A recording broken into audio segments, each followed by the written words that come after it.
everybody has his or her past.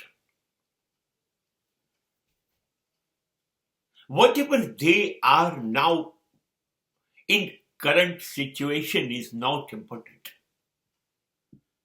But anybody who is a saint or Satan, they will have their past. દરેક માણસને પોતાનો ભૂતકાળ હોય જ છે. એ ભૂતકાળમાંથી પસાર થયા વગર તો એ વર્તમાન ગમે તે દર્શાવે, એ હાલમાં ગમે તે હોય.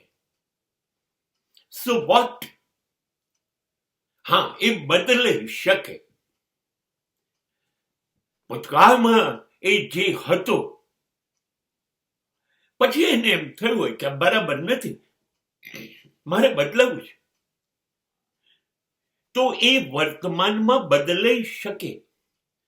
All possibilities of transformation for everybody at any time.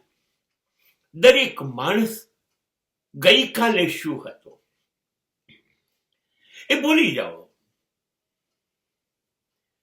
પણ એણે જો નક્કી કર્યું કે મારે મારી ગઈકાલનો પડછાયો મારી આજમાં નથી પડવા દેવો, અને મારી આજ મારે બિલકુલ અલગ લખવી છે, જેમાં ગઈકાલનું કોઈ ઉલ્લેખ ન હોય.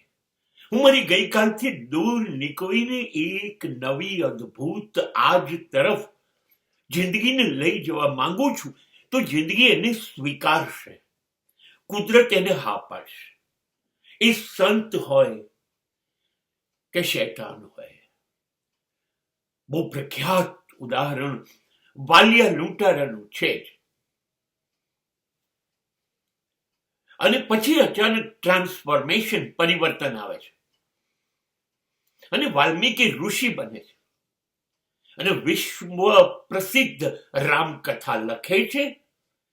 અને કહેવાયું તો એમ છે કે રામ ના સમકાલીન હતા, તો જ સીતા ને એ પોતાને ત્યાં આશરો આપી શકે અને લવ કુશનો જન્મ કરાવી અને રામના સંતાનોને ઉછેરી શકે. આનાથી મોટું પરિવર્તન વ્યક્તિ ઈચ્છે તો સમાજમાં આવી જ ન શકે. એક લૂંટારું મહાકવિ બને અને ઈશ્વર પર પોતાનું એક ઉપકાર છોડે. આનાથી મોટું પરિવર્તન ન હોઈ શકે. પછી ભૂતકાળ ગમે તે હોય,